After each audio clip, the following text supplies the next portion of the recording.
Welcome to What's Really Happening in Southern Utah. I'm your host, McKennan Hansen. In studio today we have Paul Monroe, which is the director of the Water Conservancy District here in Iron County. And we are going to be discussing some hot topics that are popping up left and right in this area of what's going on with the battle amongst the counties, so to speak, between Iron and Beaver County. Paul, how are you doing today? Good. Thanks for having me. Yes, no, welcome to the studio. So let's run through why Iron County filed on Beaver County's water. Yeah, so first of all, I guess I want to take a little step back and make sure we understand statutorily or from the state law what water is in Utah. So it's a little bit misleading when we say Beaver's water, because water in the state of Utah belongs to the people in Utah. And so everybody's, if you go and you file on some water somewhere, you have the right to divert that and to use it. So it's not necessarily Beaver's water, albeit that it is coming from Beaver County. It belongs to the people of Utah, and whoever files on that water first has access to divert it and put that to use. So just for example, like everybody along the Wasatch Front, like 60% of them get their water from Trans-Basin Diversions, which brings water from Duchesne County and the headwaters of the Green. So, but if we get back to kind of maybe just the basis of your question of why did we file on that water, it's because of the need. And it really goes back probably 80 years prior to where we're at today. And the look or the reach for water for people here in Cedar Valley. And so, back in the 1930s and 40s is when we first started looking to import water. And that was from the Kolob project. And then there's been probably a dozen other projects since then that's been analyzed since that time of looking to bring in and import water into Cedar Valley. And most recently, the one that was, over time, all of those have been discounted or disregarded for one reason or another, either economics or geologic, issues, which kind of goes back to economics of whether or not you can do the project or not. But most recently, 2012, we opted out of the Lake Powell pipeline. And so since that time, the focus, our main focus of being able to bring in additional water to our basin has been on our water rights that we own in Beaver County, Pine Valley. Okay, and so when did Beaver County figure out that we owned some of the water that's necessarily in the county line of Beaver? And what did that look like? Yeah, so it would have been shortly after we filed on that water, which was in 2006. So like I mentioned, we were the first to do that. So really, Beaver County has had over 160 years to file on that water and never did. And when we noticed that we've had a declining aquifer and had a really large need for that water, that's when we went and filed on the water in those basins. And so that's when they found out. I know from what I understand from my predecessors, they went out and they reached out to Beaver County and they said, hey, we would like to do a 50-50 split with you for the water. And Beaver County that time said no. And in fact, they went and they tried to jump our priority date in water rights, and they spent thousands of dollars on some junk water rights that were just applications that the state engineer ended up throwing out. They were called, they were purchased from this gentleman. His last name was Hafen. So there were these Hafen water rights that they went and purchased to try and jump priority, but then they ended up just losing all of that. So within all of that, has there been continual or one big lawsuit between Iron County and Beaver County for these water rights? Definitely animosity, right? There's definitely a lot of emotions throughout all of it. And I can relate to that, and a lot of others can.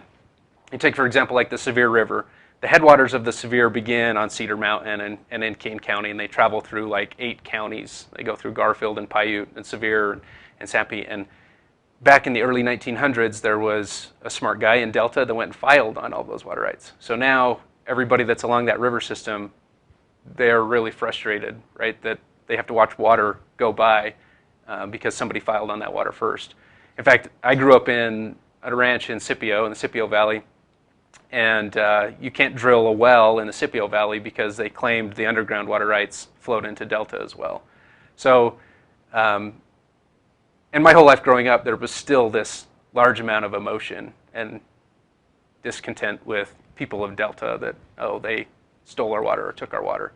And that's not necessarily the case, right? It's that somebody went in and followed state law, state statute, and filed on that water before somebody else.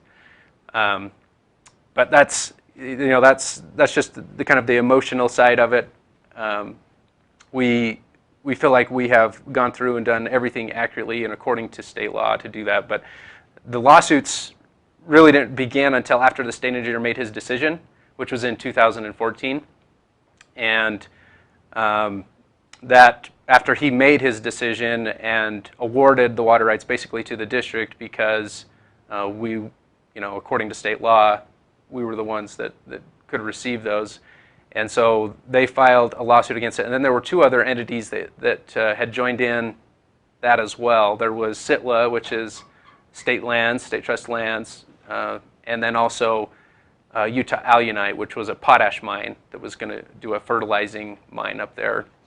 And so we after the lawsuits began, there was a series of, probably 5-6 years of on and off mediation and negotiations that we went through to try and settle this. And in fact, at one point, we went up and we were asked to go up and meet with the governor's office. And the governor the lieutenant governor at the time, which is our current governor, tried to act as the mediator between all of these groups. And there was lots of legislators there, and they kind of tried to pin us into a corner and say, hey, if you guys don't give up your water, then we're going to change the law so that SITLA will take priority and take your water rights. And we kind of went back, and we were nervous about that for a bit, but ultimately we called their bluff, and we went back. We actually met with a couple of the other Beaver commissioners and really found out what their needs and wants were. And ultimately they came back to us and they said, look, what we really need and what we want is for this mining operation to go forward. Because if this mine will provide a lot of revenues and royalties to our economy and our county, and that's what they wanted. And so we went back and we talked with SITLA and the mine. We had all in agreement, and we went back up to the governor's office, and it just got stonewalled by one of the Beaver County commissioners. Everybody else was in agreement. And so we went on for another couple of years preparing for litigation until we finally met in 2018 and had brought in a mediator, and we all came to terms and signed the agreement, is that what we have now, and that settled the lawsuits, and it gave us a court-decreed water right. And remind me what those terms are that we settled with. Yeah, so the terms were all the different parties there, and I'll kind of go through those. So you had the state engineer, and he was concerned, or they are concerned about the amount of water that's there. And so the specific terms in the settlement were, okay, these basins are virtually untapped, and we don't know exactly what the amount of water is out there until we really start drilling them. We've done a lot of scientific reports and studies and analysis, and we continue to do those. And we're just finishing one right now for our environmental studies. And according to those models, it says that there's more than the 15,000 acre feet that we've asked for in Pine Valley. It says there's up to 18, but you really won't know until you start pumping it. And so his concern and what went into the settlement there was that there would be a groundwater management plan in place, which means that we'll only be able to take what is sustainable or safe yield, or what Mother Nature puts back into the aquifer every year. That's what we can take out. So that was the term for the state engineer. SITLA, Beaver County, and the mine were all similar. The mine at the time, at that point, was looking a little bit shaky, and so there was a shift from the mine that owned the water rights. They actually transferred, and most of the agreement is with SITLA now. So SITLA owns this large parcel of property, and whatever mine wants to come in and use that, they will work through SITLA. And so SITLA got from us 6,500 acre feet for their mining operation. So they can use that free of charge. We just allow them to use that in the Wawa Valley. And then we gave Beaver County 725 acre feet to use in Beaver County, and then they also have applications in Pine Valley that they can seek as well. But really, the basis, the overall title of the agreement is that all of these entities can move forward with their projects. So the district can move forward. Primarily, its focus is Pine Valley, because those Beaver County and Utah Allium, or the potash mine, they are in Wawa Valley. And so we agreed to go to Pine Valley because there's a little bit more water there, and also it just allows both projects to move together at the same time. So walk us through the next kind of, 12 to 18 months of what this project looks like, or where we're headed in that direction, since the settlements have happened from the original filings in, it sounds like 2006, that then took 8 years to 2014 to get settled out, and again another 4 years. Where are our projects at, and what can we look forward to in the next 12 to 18 months of what this project is coming into? Yeah, that is a really good question, because I think it really draws the scope of what water projects are and how long they take.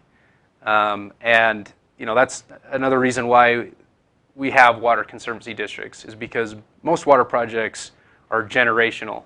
Not only do they have generational impacts that they'll help for future generations, but really they take a really long time to get into place. And so ultimately it's a process. It was a water right process that was litigated, and we knew would be litigated. And during that time frame between 2006 and 2014, we did a lot of studies and analysis so that state engineer felt comfortable with the amount of water that was there so that he could make a decision. And then that's where we're at today. We're now doing everything, following everything according to federal law on the environmental side to make sure that we do everything correct and what we're supposed to on that side. And we're continuing to do additional studies to see what environmental impacts there might be, both with water, cultural, and biological. So we're looking at the whole gamut of all of those, and we're just following everything. So part of that process, and that's why we're seeing so many things in the paper today, is it's just part of the process. We're out to public comment, and so that's why we see a lot of these environmental groups that are out there drumming up additional news about how negative this might be or may or not be. But we are going to do, and we continue to do, everything that is required by NEPA so that we can have water for us here in the future. A sustainable water source. Yes. And it sounds like over the last 100 years almost, Iron County commissioners, Iron County residents have always been looking forward and looking for the future of what water rights are and how they've been doing. Thank you so much, Paul, for joining us on what's really happening in Southern Utah. This has been your host, McKennan Hansen. Thank you.